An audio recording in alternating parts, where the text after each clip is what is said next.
नमस्ते। Good trigger पे आपका स्वागत है। ये डेली चार्ट है निफ्टी का। पहले मैं डिस्क्लेमर दूँ, ये मेरा कोई बाय या सेल का रिकमेंडेशन नहीं है। आप अच्छे से चार्ट एनालाइज करना सीख जाए, यही मेरा मोटिव है वीडियो बनाने का। तो चलिए डेली चार्ट से स्टार्ट करते हैं। सब ट्रेंड लाइन वगैरह मैं अभी निकाल देती हूँ। ये लंबे समय की ट्रेंड लाइन है, जो मेरे पुराने व्यूअर्स हैं वो जानते हैं। तो अभी निफ्टी में क्या फॉर्म हुआ है, ये अगर हम देखें तो हेड एंड शोल्डर है ना, ये ऐसे। तो अभी हम देखेंगे कि ये जो है हेड एंड शोल्डर कितना कामयाब होता है, क्या होता है, क्योंकि ये बकायदा नीचे गिर के इस लेवल को रिटेस्ट करके जा रहा है।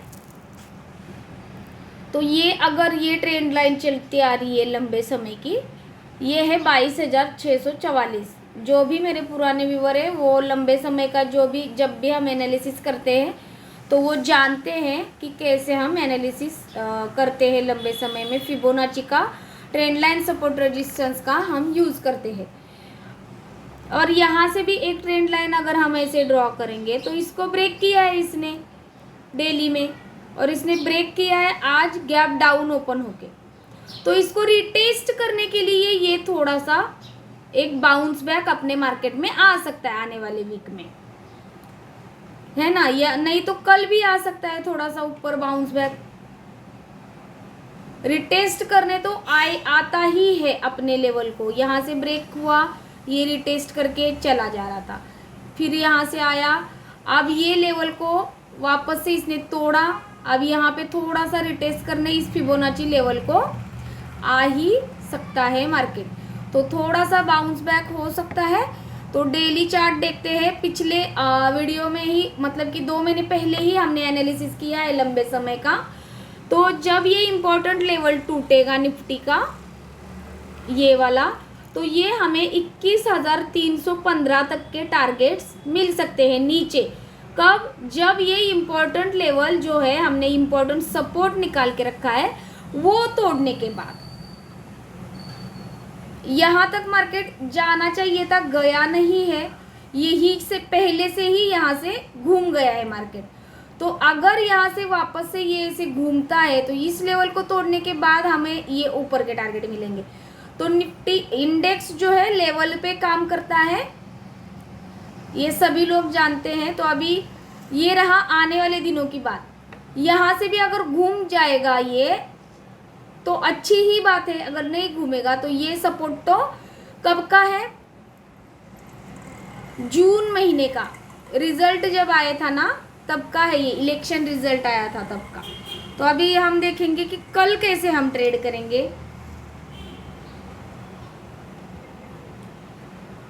परसों की अच्छी ट्रेड मिली थी, कल भी अच्छी ट्रेड मिली थी। कल एक डाउन ट्रेंड होने के बाद हमें मिला नहीं है, वापस से वो साइडवेज चला गया है। जो मैंने प्रीमियम का 700 का निफ्टी में कोई ट्रेड नहीं थी ज़्यादा।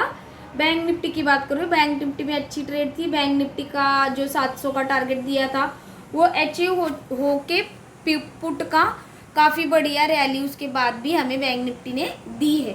तो कल कैसे ट्रेड करेंगे, ये लेवल जिस तरफ भी, ये पैटर्न जिस तरफ भी टूटेगा, अगर ये किसी वजह से गैप अप ओपन होता है और यहाँ पे आने के बाद कोई बियरिश फॉर्मेशन करता है तो फर्स्ट टारगेट यही तक के लेंगे हम। और इसको जब तोड़ेगा डिसिसिवली तो बहुत बढ़िया नीचे के टारगेट हमें मिल जाएंगे। अदरवाइज ये अगर साइडवेज ही चलता है ऐसे, और ये ऐसे ही कंटिन्यूअसली करता है अपना पैटर्न, तो ये जिस तरफ टूटेगा, अगर ऊपर टूटता है तो हमारा सभी लोग पुराने जानते हैं RSI 65 के ऊपर होना चाहिए 5 और 15 मिनट में। तो स्कैल्पर है वो 1 मिनट में ट्रेड करते हैं, लेकिन मैं 15 और 5 मिनट में ट्रेड करती हूँ, सभी लोग जानते हैं। इसमें हमें बड़ी मोमेंटम मिलती है। तो ये पैटर्न ये हम ड्रॉ करके रखते हैं यहाँ पे, तो हमें पता चलेगा कि ये जिस भी तरफ पैटर्न टूटेगा आसानी से ट्रेड मिल जाते हैं हमें ट्रेंड लाइन और सपोर्ट रेजिस्टेंस से।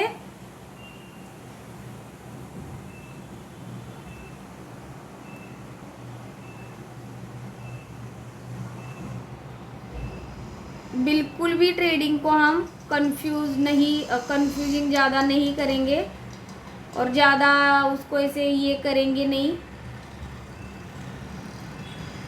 सिंपल रखेंगे ट्रेड को। तो सिंपल ट्रेड बहुत ही बढ़िया मिलती है हमें। ज़्यादा कॉम्प्लिकेटेड करेंगे तो प्रॉफिट नहीं कमा पाते हैं।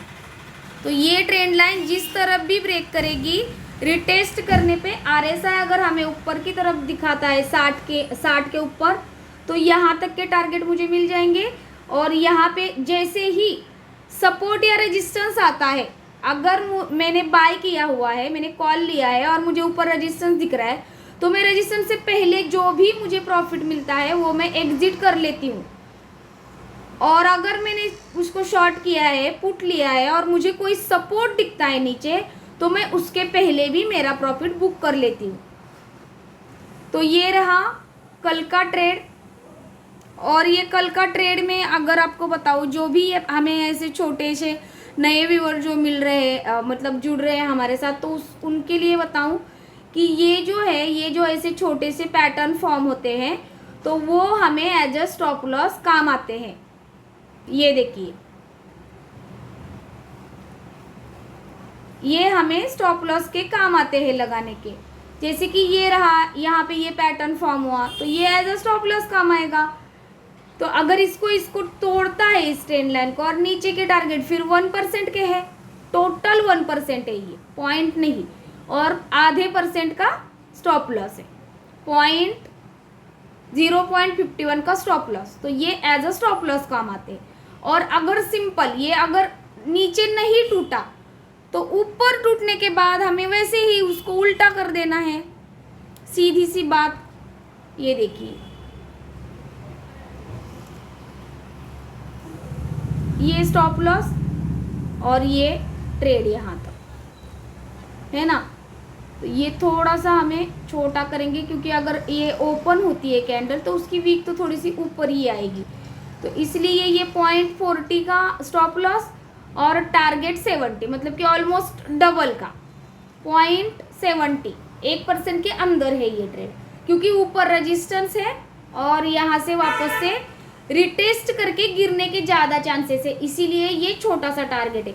लेकिन नीचे बहुत बड़े टारगेट है, जो कि ऑलरेडी हमें अभी निफ्टी, बैंक निफ्टी जो है रिटेस्ट करके जा रहा है।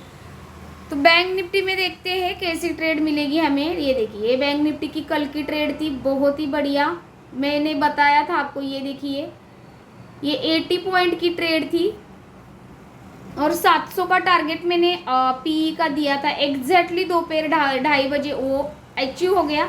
लेकिन मेरा 612 का टारगेट था, वो मेरा एग्जीक्यूट हो गया था ऑलरेडी। ये बड़ी मूव जब आई सुबह तभी, और बाद में दोपहर में 2:30 बजे जो मूव आई उसमें वो 700 का टारगेट अचीव हुआ, तो मैं उसमें नहीं थी।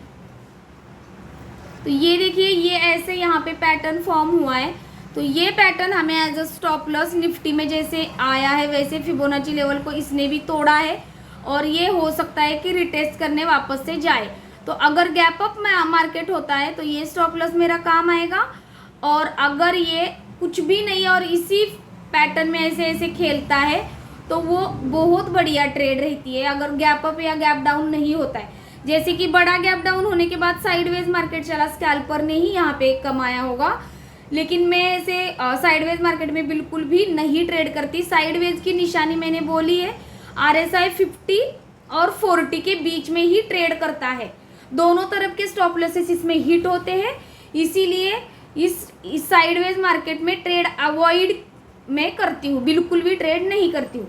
अगर ये कल किसी तरफ टूटता है तो ही कल ट्रेड लूँगी मैं, अदरवाइज मैं ट्रेड कल नहीं लूँगी। आज तो मुझे ट्रेड नहीं ही मिला था, मैंने लिया ही नहीं था आज ट्रेड। ये बड़ा गैप डाउन और बड़ा गैप अप होता है तो ट्रेड अवॉइड करना है तभी। तो इसमें भी हमारा स्टॉप लॉस जो है काफ़ी फेवरेबल लग रहा है हमें। ये किसी भी तरफ टूटे, ये नीचे अगर टूटता है ना तो नीचे की तरफ हमें बहुत बढ़िया टारगेट मिल जाएंगे। फर्स्ट टारगेट ये मिल जाएगा 51,400, फिर 300 और फिर 200, यहाँ तक के टारगेट मिल जाएंगे। और ट्रेंडिंग मार्केट रहा तो काफ़ी अच्छे नीचे की तरफ हमें टारगेट मिल जाएंगे।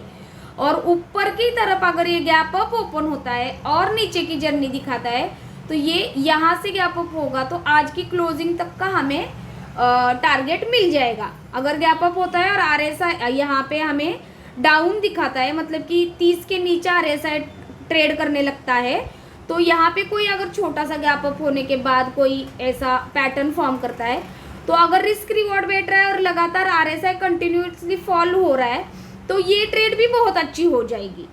और यहाँ से अगर ये साइडवेज भी खुलता है या स्लाइडली गैप अप ओपन होके इस ट्रेंड लाइन को या पैटर्न को ऊपर की तरफ तोड़ रहा है, ऐसे अगर हमें फंसाता है और नीचे आता है RSI साथ देता है तो ये भी ट्रेड हमारे लिए बहुत ही अच्छी हो जाएगी। फिर इसमें हमें 50,800 तक के भी टारगेट मिल जाएंगे जब अगर ट्रेंडिंग मार्केट रहा, नहीं तो ये मंडे को भी मिल सकते हैं। तो देखते हैं कैसे ये फॉर्म होता है। और अगर ये मेरा प्रयास आपको अच्छा लगा हो तो मेरे चैनल को सब्सक्राइब कीजिए ताकि आने वाले डेली नोटिफिकेशन आप तक पहुंच जाए। Thank you.